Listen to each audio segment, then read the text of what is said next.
Alors la vidéo, évidemment, c'est tarte à la crème, mais c'est vrai qu'on doit être autour de 86% des entreprises qui l'utilisent comme asset pour s'adresser à leurs cibles sur les réseaux sociaux. Alors, cette vidéo, il faut la produire. Et on externalise, on internalise. J'ai une petite idée de la réponse. Je fais un peu de teasing quand même. Histoire de, on accueille tout de suite Juliette Pote de PlayPlay pour vous en parler, qu'on peut applaudir s'il vous plaît.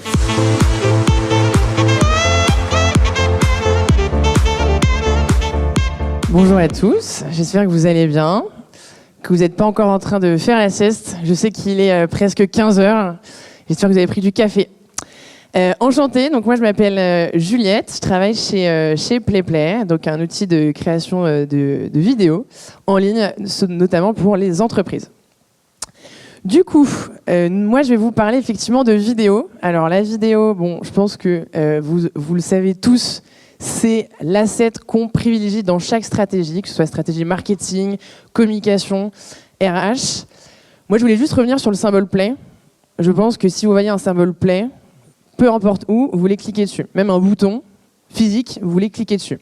C'est le symbole le plus vraiment fonctionnel et celui qui va vraiment créer plus d'action et d'activation par la suite. Donc là, je prends une petite citation que j'aime bien. Le symbole Play, c'est l'élément qui pousse le plus à l'action, que ce soit physiquement ou sur Internet. Une fois que j'ai dit ça, je vais aussi dire que la vidéo, elle est mémorable. Pourquoi ? Forcément, dans une vidéo, on peut avoir des médias, on peut avoir des animations. Donc l'information qu'on va mettre en vidéo, elle va être beaucoup mieux retenue. Quand on va faire un visuel, on va peut-être s'attacher sur la photo et peut-être le texte. Avec la vidéo, je pense que aussi les collaborateurs de Brut ne me contradiront pas. On va retenir mieux le message qui est perçu dans la vidéo. Donc, elle est mémorable. Deuxième chose, il faut aussi savoir que la vidéo, elle engage. Donc, 75% des internautes sont susceptibles de suivre plus une page d'une marque si elle contient des vidéos. Donc là, vous avez plein de statistiques sur le taux de conversion. Mettre une vidéo dans une landing page va augmenter du coup le taux de conversion et diminuer le taux de rebond. Donc ça, c'est très important, notamment pour les équipes marketing. Et ensuite, notamment 200% de plus de clics que les autres types de contenus. Donc on reparle de visuel, on parle aussi de contenu podcast, on parle aussi de contenu juste du texte. Il faut savoir que la vidéo, elle engage. La vidéo, aujourd'hui, elle est partout. Je ne vais pas reprendre le chiffre que vous connaissez tous, 80% du trafic Internet, c'est de la vidéo. Je pense que vous êtes tous des experts maintenant en communication, en marketing, donc je ne vais pas revenir dessus. Mais c'est très important. Je pense que depuis le début, ce matin, même avant d'arriver ici, avant 9h du matin, vous avez déjà tous vu une vidéo, même inconsciemment. Que ce soit dans le métro, que ce soit en publicité, que ce soit sur votre fil de réseaux sociaux, vous avez tous inconsciemment consommé la vidéo. Ce qui va vraiment retenir votre attention, c'est les 3 premières secondes de la vidéo, d'où l'importance de bien créer son contenu. La vidéo, effectivement, elle est incontournable, donc ça, c'est ce que je viens de dire. Mais 86% des internautes veulent voir plus de vidéos de marque. Qu'est-ce que ça veut dire ? Aujourd'hui, chaque entreprise est devenue un média. C'est même pas une marque, c'est devenu un média. Avant, c'était presque uniquement que des acteurs dont c'est le cœur de métier qui produisaient de la vidéo. Donc on parle de médias, on peut citer TF1 par exemple, on peut citer aussi des médias de PQR ou autres entreprises dont c'est le cœur de métier. Aujourd'hui, toute entreprise doit créer de la vidéo, doit humaniser sa prise de parole en vidéo, notamment avec le remote où on essaye d'abattre un peu plus les silos en interne et de donner plus la parole en vidéo. On donne plus la parole en vidéo, pas forcément qu'aux équipes communication. C'est pas que la marque qui doit prendre la parole, mais c'est aussi chaque équipe et chaque personne. On parle d'employé advocacy notamment, et ça sur chaque réseau, que ce soit en interne et en externe. La vidéo, elle convertit. Donc vous me suivez, la vidéo, elle est partout, la vidéo, elle se retient mieux, et la vidéo, forcément, elle est héroïste. Héroïste, c'est le keyword qu'on place tout le temps, forcément. Si on crée la vidéo, il faut que ce soit rentable. Quelquefois, on peut passer du temps à créer de la vidéo, donc forcément, il faut qu'il y ait quand même du résultat derrière. 65% des consommateurs sont allés sur le site de la marque après avoir visionné une publicité vidéo. Attention, bien entendu, en strate de contenu vidéo, on va forcément s'adapter à la cible. On parlait de granularité d'audience, on parlait de différenciation aussi d'algorithmes. Forcément, on va faire une pub un peu plus courte sur TikTok ou sur Insta comparée à du YouTube. Aujourd'hui, il faut faire très attention au contenu qu'on fait vidéo. On a un peu une polarisation du contenu vidéo. On peut aller sur du très très court avec les Reels, mais aussi du très très long avec du format maintenant 45 minutes, 54 minutes. On n'a plus forcément l'existence de la vidéo moyenne qu'on a de 10 à 12 minutes. C'est presque terminé. 78% aussi des internautes ont été convaincus d'acheter grâce à une vidéo. Je pense qu'on a tous été peut-être victimes du vidéo targeting, que ce soit sur Instagram. Levez la main si vous ne l'avez pas été, c'est pas grave, je ne vais pas compter. Donc la question c'est internaliser ou externaliser la production de vidéos. Telle est la question, c'est ce qui est marqué en dessous de la keynote. On va juste regarder une petite vidéo, c'est un GIF en vidéo. Et vous allez me dire si vous aussi vous avez à un moment eu l'expérience en fait de ces petits messages en interne. Aujourd'hui, quand on fait une vidéo, forcément, soit on a une agence avec qui on travaille bien d'ailleurs avec eux, ou alors on a un studio interne qu'on missionne. Sauf que ce soit l'agence ou le studio interne, en fait, il y a peut-être quelquefois des petites rectifications à faire en dernière minute, et c'est pour ça qu'on manque un tout petit peu de réactivité.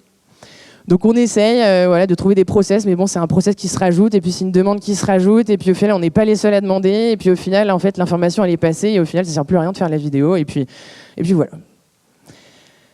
Du coup, effectivement, la vidéo, elle est partout, elle convertit, elle est mémorable, mais il y a quand même plusieurs difficultés à faire la vidéo. Ça nécessite des expériences, des expertises techniques. Effectivement, aujourd'hui, si on a envie de faire une vidéo qualité agence, on va devoir avoir des compétences de montage, des compétences de captation, savoir bien intégrer la charte graphique, sinon le pôle audiovisuel nous tape sur les doigts, c'est pas validé, on doit repasser par le studio interne. C'est chronophage du coup, parce qu'avec les multiples allers-retours, les validations, faut faire aussi le déploiement sur chaque pays, sur chaque plateforme, faut les mettre en carré, en vertical, horizontal, on s'est trompé, on n'a pas mis le bon logo, ça prend du temps. Et aussi c'est coûteux, parce que si on veut faire beaucoup de vidéos, forcément on va multiplier le coût de vidéo par le coût de production. Et notamment si on a envie vraiment de digitaliser la prise de parole en vidéo, ça devient infernal. On va juste regarder une petite vidéo. Je pense que si je clique dessus, ça doit se lancer.